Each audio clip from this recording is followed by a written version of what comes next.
Hello guys. मैं आशा करता हूँ आप लोग बहुत अच्छे होंगे। स्टडी लवर में आपका एक बार फिर से बहुत बहुत स्वागत है। तो यहाँ पर एक बार फिर से हाजिर हैं हम आप लोगों के सामने यहाँ पर एक नए वीडियो के साथ में। और इस वीडियो में हम साइंस के एमसीक्यूज़ डिस्कस करने वाले हैं। ठीक है, तो यहाँ पर साइंस से रिलेटेड 20 एमसीक्यूज़ होंगे। ठीक, और ये हमने जो यूकेपीएससी लेक्चरर के सिलेबस को देखते हुए उससे टॉपिक वाइज हम धीरे धीरे कवर करने की कोशिश कर रहे हैं।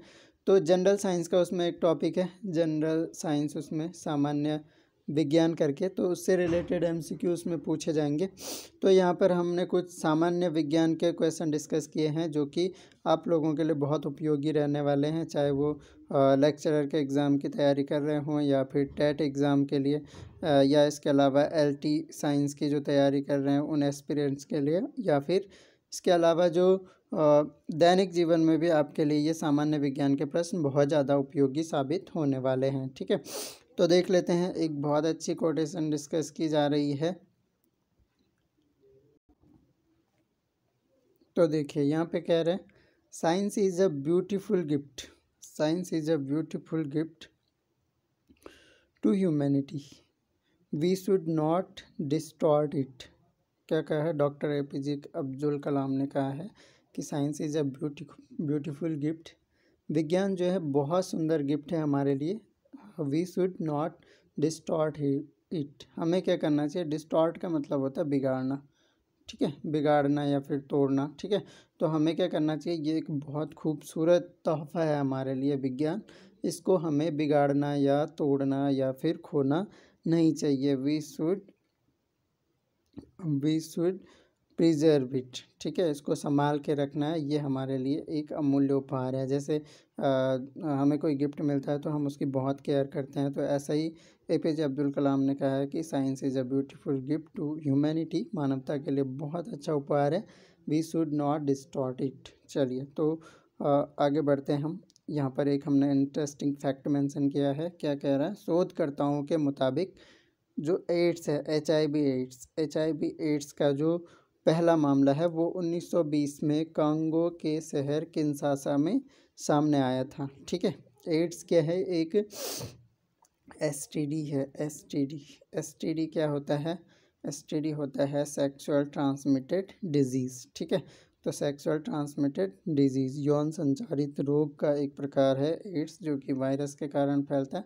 और एचआईवी इसका वायरस होता है। ठीक है, एचआईवी का फुल फॉर्म बताइए एक तो कमेंट बॉक्स में।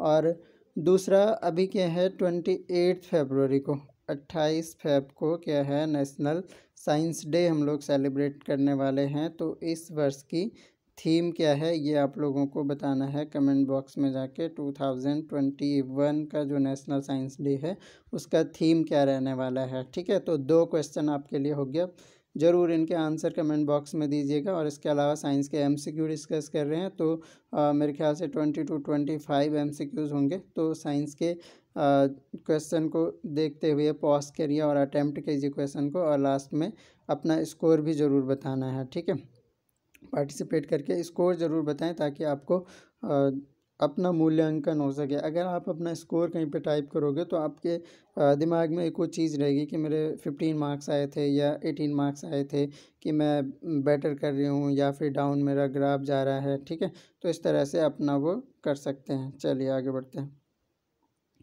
तो यहाँ पर पहला क्वेश्चन है, कौन सा धातु कमरे के ताप पर द्रव होता है?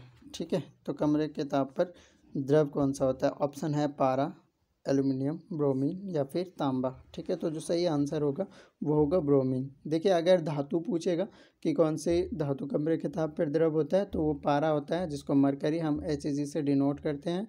ठीक है, और अगर यहाँ पर धातु पूछा है तो आंसर होगा हमारा ब्रोमीन। ठीक है, नेक्स्ट क्वेश्चन है, जीवाणुओं को नष्ट करने के लिए निम्नलिखित में से किस गैस का प्रयोग किया जाता है? ठीक है, अगर आप विज्ञान वर्ग से संबंधित है तो आपके लिए बहुत ज़्यादा इजी ये क्वेश्चन होने वाले हैं, लेकिन अगर आप विज्ञान वर्ग से संबंध नहीं रखते हैं तो थोड़े से आपके लिए मुश्किल तो नहीं कहूँगा, क्योंकि सामान्य जीवन से बिल्कुल सामान्य क्वेश्चन मैंने आज उठाए हैं, बिल्कुल सरल से जटिल की ओर। तो धीरे धीरे हम आगे क्वेश्चंस का लेवल बढ़ाएंगे। फिलहाल के लिए आज के स्कोर कमेंट करना कि कितना सरल आप लोगों को ये लग रहा है, ठीक है। फिर उसके बाद देखूंगा कि क्या कुछ बेटर किया जा सकता है। डिपेंड करेगा आप लोगों के रिस्पॉन्स पे, ठीक है। अच्छा रिस्पॉन्स आएगा तो नेक्स्ट कंटिन्यू करेंगे इस सीरीज़ को। और अगर मुझे लगेगा कि आप लोग साइंस में बिल्कुल रुचि नहीं ले रहे हैं तो फिर स्किप कर दिया जाएगा। चलिए, ऑप्शन है क्लोरीन, ऑक्सीजन, हाइड्रोजन या फिर नियॉन। तो जो सही आंसर होगा वो होगा क्लोरीन, है ना। जैसे आप लोगों ने देखा होगा कैल्शियम ऑक्सीक्लोराइड करके एक होता है, CaOCl2 करके, CaCaOCl2 करके जो होता है, ठीक है क्या, जिसको विरंजक चूर्ण भी बोलते हैं, यूज़ किया जाता है पानी को प्यूरिफाई करने में, ठीक है। तो क्लोरीन गैस का उपयोग क्या किया जाता है, जीवाणु को नष्ट करने में। चलिए आगे देखते हैं नेक्स्ट क्वेश्चन। क्वेश्चन है, अम्ल वर्षा वनस्पति को नष्ट कर देती है क्योंकि उसमें, ठीक है, जो एसिड रेन होता है, ठीक। तो एसिड रेन क्या करता है, वनस्पति प्लांट्स को ख़त्म कर देते हैं, ठीक। क्योंकि उसमें क्या होता है, नाइट्रिक अम्ल होता है, ओजोन होता है, कार्बन मोनोऑक्साइड होती है या फिर सल्फ्यूरिक अम्ल होता है, ठीक है। तो इसका जो राइट आंसर होगा होगा ऑप्शन नंबर डी, क्योंकि इसमें क्या होता है, सल्फ्यूरिक अम्ल होता है, जिसको हम H2SO4 से डिनोट करते हैं। चलिए नेक्स्ट है एरोसोल का उदाहरण है, ठीक है। एरोसोल का उदाहरण क्या है, ये क्या होता है, गैस में ठोस का मिश्रण होता है, ठीक है। एरोसोल गैस में ठोस, ठीक। तो ऑप्शन है दूध, नदी का जल, धुआं या फिर रुधिर, ठीक है। तो जो सही आंसर होगा होगा ऑप्शन नंबर सी, धुआं। धुआं को हम कह सकते हैं एरोसोल। नेक्स्ट हमारे पास है, वायुमंडल में कौन सी गैस पराबैंगनी किरणों का अवशोषण कर लेती है। बहुत ही आसान क्वेश्चन है। ऑप्शन है ओजोन, मीथेन, नाइट्रोजन या फिर हीलियम। तो जो सही आंसर होगा वो होगा ओजोन। चलिए आगे बढ़ते हैं नेक्स्ट। हरे फलों को कृत्रिम रूप से पकाने के लिए प्रयुक्त गैस है। ऑप्शन है एथिलीन, एसिटिलीन, ईथेन या फिर मीथेन, ठीक है। तो इसका जो सही आंसर है वो है एथिलीन। एथिलीन को क्या किया जाता है, जो हमारे हरे कच्चे फल होते हैं या हरे फल होते हैं उनको कृत्रिम रूप से एथिलीन गैस उसमें मिलाई जाती है और फल जो है कृत्रिम रूप से पक जाते हैं, ठीक है। नेक्स्ट देखते हैं। नेक्स्ट हमारे पास है, एस्पिरिन का रासायनिक नाम है। ऑप्शन है मेथिल सैलिसिलेट, हाइड्रोक्सी सैलिसिलेट या एसिटिल सैलिसिलिक एसिड या फिर एल्किल सैलिसिलिक एसिड। तो इसका जो राइट आंसर है, एस्पिरिन का जो एस्पिरिन एक एकलक होता है, ठीक है, जो इससे बहुलक बनता है। जैसे चलिए आंसर देख लेते हैं इसका। इसका आंसर है एसिटिल सैलिसिलिक एसिड। नेक्स्ट आगे बढ़ते हैं। भोपाल गैस त्रासदी किस गैस के कारण घटी थी, ठीक है, काफ़ी ज़्यादा इम्पोर्टेंट है। भोपाल गैस ट्रेजिडी जो हुई थी वो 1884 में हुई थी, 1884 में, ठीक है। और इससे रिलेटेड ऑप्शन है फॉस्जीन, ठीक है। फॉस्जीन एक बहुत विस्फोटक गैस होती है, कार्बन डाइऑक्साइड, मिथाइल आइसोसाइनेट या फिर क्लोरीन, ठीक है। तो जो सही आंसर होगा इसका यह होगा मिथाइल आइसोसाइनेट। चलिए आगे बढ़ते हैं नेक्स्ट। ओजोन में होती है, ओजोन में क्या होता है, केवल ऑक्सीजन होता है, ऑक्सीजन और नाइट्रोजन, हाइड्रोजन और कार्बन या फिर ऑक्सीजन और कार्बन। तो इसका जो सही आंसर है, इसमें क्या होता है, केवल ऑक्सीजन होता है। ओजोन का फॉर्मूला अगर आप लोगों को पता हो तो O3 से हम दिखाते हैं ओजोन को, ठीक है। तो इसमें क्या है, 3 मॉलिक्यूल ऑक्सीजन के हैं। चलिए आगे बढ़ते हैं नेक्स्ट हमारे पास है, वायुमंडल में ओजोन ह्रास मुख्यतः किया जाता है, ठीक है, किसके द्वारा किया जाता है, ठीक। सल्फर डाइऑक्साइड द्वारा, नाइट्रोजन ऑक्साइड द्वारा, हाइड्रोजन सल्फाइड द्वारा या फिर क्लोरोफ्लोरोकार्बन द्वारा, ठीक है। तो दोस्तों इसका जो सही आंसर है वो है CFC, ठीक है, क्लोरोफ्लोरोकार्बन के द्वारा क्या किया जाता है, ओजोन का ह्रास किया जाता है। मुख्यतः बोल रहा है तो सर्वाधिक मात्रा में जो ओजोन ह्रास के लिए उत्तरदायी गैस है वो क्या है, क्लोरोफ्लोरोकार्बन। ये वही गैस है जिसको रेफ्रिजरेटर में शीतलक के रूप में प्रयोग किया जाता है। चलिए नेक्स्ट। निम्नलिखित में से कौन सी गैस फलों को, ये क्वेश्चन रिपीट हो गया, आंसर इसका बताइए क्या, एथिलीन। तो इसका जो आंसर होगा वो क्या होगा, एथिलीन होगा। चलिए नेक्स्ट आगे बढ़ते हैं। नेक्स्ट हमारे पास है ग्रीन हाउस गैस है, ठीक है। इनमें से कौन सी गैस ग्रीन हाउस गैस है, ठीक। Carbon dioxide, sulphur dioxide, nitric oxide या फिर इथेन। तो कोई डाउट नहीं है, carbon dioxide green house gas है। नेक्स्ट आगे बढ़ते हैं। मानव में ब्रिक एक तंत्र का भाग है जो किससे संबंधित है, ठीक है। तो ब्रिक किससे संबंधित है, परिवहन से है, सांस से है, उत्सर्जन से है या फिर पोषण से है। बहुत ही आसान क्वेश्चन है। ब्रिक का संबंध होता है किससे, उत्सर्जन से, ठीक है। ब्रिक मीन्स किडनी, तो किडनी क्या उत्सर्जी अंग है। नेक्स्ट हम देखते हैं मानव में सांस वर्णक कौन सा है, ठीक है। तो मानव में जो सांस वर्णक है वो कौन सा है, ठीक। एंजाइम है, ग्लूकोज है, क्लोरोफिल है या फिर हीमोग्लोबिन है। हीमोग्लोबिन वर्णक जो है वो मानव में श्वसन वर्णक भी कहलाता है और ये क्या करते हैं हमारे ब्लड के कलर को लाल बनाता है, ठीक है। चलिए नेक्स्ट हमारे पास है रुधिर में एक तरल माध्यम होता है जिसे क्या कहते हैं, ठीक है। लसिका, प्लेटलेट्स, प्लाज्मा या फिर हीमोग्लोबिन। तरल माध्यम क्या होता है, प्लाज्मा। चलिए नेक्स्ट, कौन सी कोशिकाएं हैं जो पूरे शरीर में भ्रमण करती हैं और रक्तस्राव के स्थान पर रुधिर का थक्का बनाकर उसका मार्ग रोक लेती हैं। लसिका है, क्लोरोप्लास्ट है, प्लेटलेट्स है या फिर ग्लूकोज है। तो इसका जो सही आंसर होगा वो क्या होगा, प्लेटलेट्स। प्लेटलेट्स क्या करती हैं, ये कोशिकाएं ऐसी कोशिकाएं होती हैं जो हमारी पूरी बॉडी में भ्रमण करती हैं और जब क्या होता है किसी इस बॉडी के किसी पार्ट में चोट लग जाती है, वहाँ से रक्तस्राव होने लगता है, तो क्या कर लेती हैं रुधिर का थक्का बना लेती है, ठीक है। तो रुधिर के थक्का बना लेती है जिससे हमारा रक्तस्राव रुक जाता है। चलिए नेक्स्ट, कुछ कोशिकाओं में हरे रंग के बिंदु दिखाई देते हैं, ये हरे बिंदु कोशिकांग हैं जिन्हें क्या कहते हैं, ठीक है। तो ये जो हरे बिंदु हैं ये कोशिकांग हैं, ठीक है। एक बहुत फेमस क्वेश्चन है इसमें साइंस में, क्या बोलते हैं कि पौधों का हरा रंग, ठीक है। तो किससे होता है, क्लोरोफिल के कारण, ठीक है। और ये जो कोशिकाओं में हरे रंग के बिंदु दिखाई देते हैं ये क्या होते हैं, क्लोरोप्लास्ट होते हैं, ठीक है। तो ऑप्शन नंबर सी हमारा राइट आंसर। आगे बढ़ते हैं नेक्स्ट हमारे पास है लसिका किसका वहन करती है, ठीक है। ऑप्शन देख सकते हैं, प्रोटीन का, हार्मोन का, ग्लूकोज का या फिर वसा का। तो इसका जो सही आंसर है, जो लसिकाएं होती हैं हमारी बॉडी में ये वसा का वहन करती हैं। नेक्स्ट हमारे पास क्वेश्चन है पादप में जाइलम का कार्य करता है, ठीक है। यह जाइलम क्या कार्य करता है, सॉरी, जल का वहन करता है, अमीनो अम्ल का वहन करता है, ऑक्सीजन का वहन करता है या फिर भोजन का वहन करता है।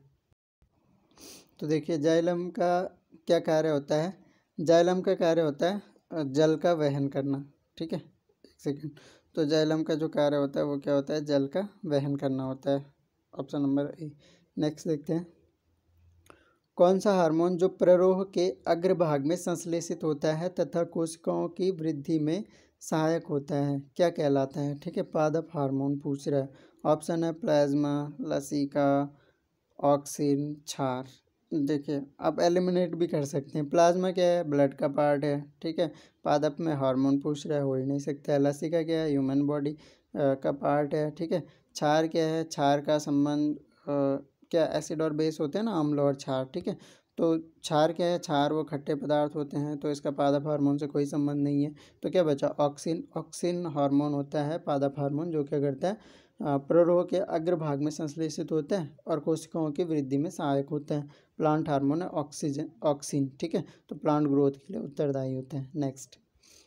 नेक्स्ट हमारे पास है जिब्रेलिन क्या है, ठीक है। तो जिब्रेलिन क्या है, अम्ल है, कोशिका है, कवक है या फिर हार्मोन है, ठीक है। सही आंसर हो जाएगा हार्मोन। जिब्रेलिन भी एक क्या है, पादप हार्मोन है, ठीक है। ये भी क्या है, प्लांट्स में पाया जाने वाला हार्मोन है, तो पादप हार्मोन है क्या, जिब्रेलिन। नेक्स्ट, पीयूष ग्रंथि से स्रावित होने वाले हार्मोन को क्या कहते हैं, ठीक है। ये जो पीयूष ग्रंथि है ये ह्यूमन ब्रेन में होती है, कहाँ होती है, ब्रेन में होती है पीयूष ग्रंथि, ठीक है। और इससे बहुत तरह के हार्मोन निकालते हैं।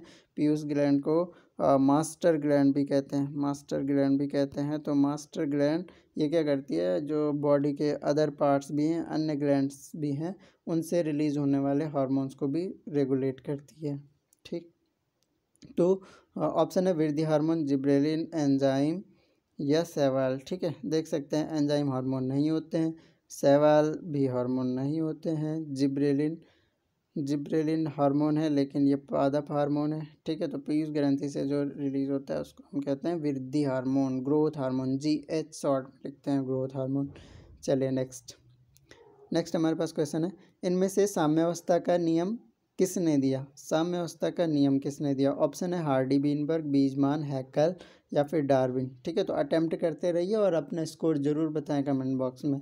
इसका जो सही आंसर है ऑप्शन नंबर ए, हार्डी बीनबर्ग ने दिया था साम्यावस्था का नियम। नेक्स्ट हम बढ़ते हैं भूमि पर तेजी से दौड़ने के लिए जीवधारियों में क्या परिवर्तन हुआ है। ठीक है, जो हम भूमि पे तेजी से दौड़ पाते हैं या जो अन्य जानवर हैं जो तेजी से दौड़ने वाले, उनमें क्या परिवर्तन हुआ है। ठीक है, शरीर क्रियात्मक अनुकूलन, रक्षात्मक अनुकूलन, आकारिक अनुकूलन या इनमें से कोई नहीं। तो क्या हुआ है, आकारिक अनुकूलन हुआ है, जिसके कारण हम क्या जीवधारी जो होते हैं भूमि पर तेजी से दौड़ पाते हैं।